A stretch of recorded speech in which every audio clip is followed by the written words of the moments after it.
नेपालको इतिहासमा केही व्यक्तिहरू यस्ता छन् जसले एउटा युग नै परिवर्तन गरे। तीमध्ये एक हुन् जङ्गबहादुर राणा। उनी केवल प्रधानमन्त्री मात्र थिएनन्, उनले नेपालको शासन प्रणाली नै परिवर्तन गरे। उनको उदयसँगै राणा शासन सुरु भयो, जसले 104 वर्षसम्म नेपालमा शासन गर्यो। जङ्गबहादुरको जीवन सत्ता, सङ्घर्ष, सुधार र विवादले भरिएको कथा हो। आज हामी उनको जन्मदेखि मृत्युसम्मको सम्पूर्ण यात्रा बुझ्नेछौँ। भाग 1, जन्म र बाल्यकाल। जङ्गबहादुर राणाको जन्म सन् 1817 मा काठमाडौँमा भएको थियो। उनको जन्मनाम वीर नरसिंह कुँवर थियो। उनी एक सैनिक तथा दरबारसँग जोडिएको परिवारमा जन्मिएका थिए। त्यो समय नेपालमा दरबारभित्र राजनीतिक षड्यन्त्र, परिवारबीचको शक्ति सङ्घर्ष र अस्थिरता धेरै थियो। सानैदेखि उनले शक्ति कसरी प्राप्त हुन्छ भन्ने दरबारको वातावरणमा देखे। उनी साहसी, तीक्ष्ण र अवसर चिन्न सक्ने स्वभावका थिए। जङ्गबहादुरले युवावस्थामै सैनिक सेवामा प्रवेश गरे। उनले दरबारमा आफ्नो प्रभाव बढाउन थाले। त्यो बेला नेपालमा शाह राज परिवारभित्र र भारदारबीच सत्ता सङ्घर्ष तीव्र थियो। जो बलियो उसैले शासन सम्हाल्थ्यो। जङ्गबहादुरले आफ्नो सम्बन्ध, सैन्य समर्थन र राजनीतिक चातुर्य प्रयोग गरेर दरबारमा प्रभाव बढाउँदै लगे। भाग 2, कोत पर्व, इतिहास बदल्ने रात। 1846 सालमा नेपालको इतिहासको सबैभन्दा ठूलो र रक्तपातपूर्ण घटना भयो, कोत पर्व।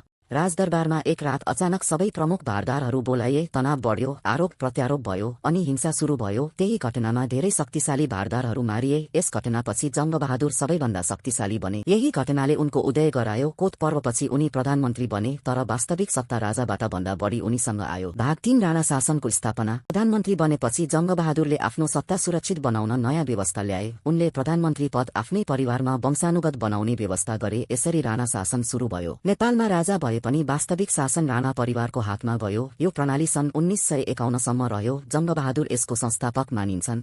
भाग 4, बेलायत यात्रा। 1850 मा जङ्गबहादुर युरोप यात्रा गर्ने पहिलो उच्चस्तरीय नेपाली शासक बने। उनले बेलायत भ्रमण गरे। त्यो समयमा युरोप औद्योगिक विकासको चरम अवस्थामा थियो। रेल, कारखाना, प्रशासनिक प्रणाली, सेना यी सबै देखेर उनी प्रभावित भए। उनले नेपाल फर्किएपछि केही प्रशासनिक सुधार गर्न थाले। यो भ्रमणले नेपाललाई बाहिरी संसारसँग नजिक बनायो। जङ्गबहादुरको एउटा ठूलो योगदान 1854 को मुलुकी ऐन हो। यो नेपालको पहिलो व्यवस्थित लिखित कानून थियो। यसले समाज, न्याय, अपराध, सजाय, जातीय संरचना आदि व्यवस्थित गर्यो।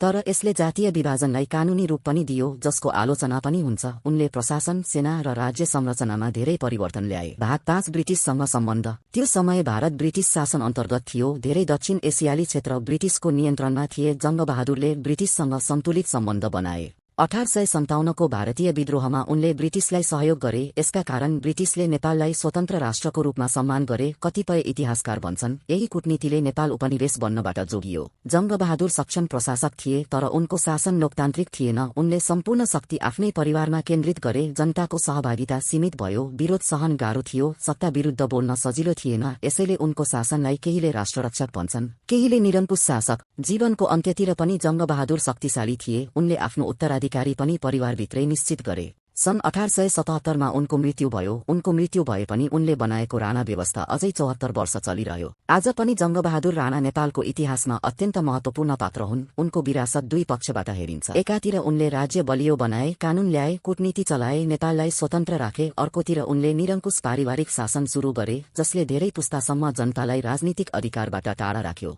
जङ्गबहादुर राणा केवल एक व्यक्ति थिएनन्, उनी एउटा युगका निर्माता थिए। उनका निर्णयले नेपालको राजनीतिक दिशा 100 वर्षभन्दा बढी समयसम्म निर्धारण गरियो। उनको जीवनले देखाउँछ सत्ता केवल शक्ति होइन, इतिहास बदल्ने साधन पनि हो। आज जब हामी नेपालको इतिहास सम्झन्छौँ, जङ्गबहादुर राणाको नाम सधैँ एउटा शक्तिशाली, जटिल र प्रभावशाली अध्यायका रूपमा रहिरहन्छ। जङ्गबहादुर राणाको जीवनबाट एउटा कुरा स्पष्ट देखिन्छ, समय कठिन भए पनि अवसर चिन्न सक्ने मानिस इतिहास बदल्न सक्छ। उनको जीवनले सिकाउँछ कि नेतृत्वका लागि साहस, निर्णय क्षमता र दूरदृष्टि आवश्यक हुन्छ। परिस्थिति जति जटिल भए पनि सही निर्णयले देशको भविष्य बदल्न सक्छ। ज्ञान, रणनीति र आत्मविश्वासले मानिसलाई असम्भव जस्तो देखिने स्थानसम्म पुर्याउन सक्छ। इतिहास सम्झाउँछ शक्ति केवल पदमा होइन, सोच र कार्यमा हुन्छ। आफ्नो लक्ष्यमा अडिग रहने व्यक्ति नै परिवर्तनको कारण बन्छ। सही समय पहिचान गरेर काम गर्नेले आफ्नो नाम पुस्तौसम्म छोड्न सक्छ।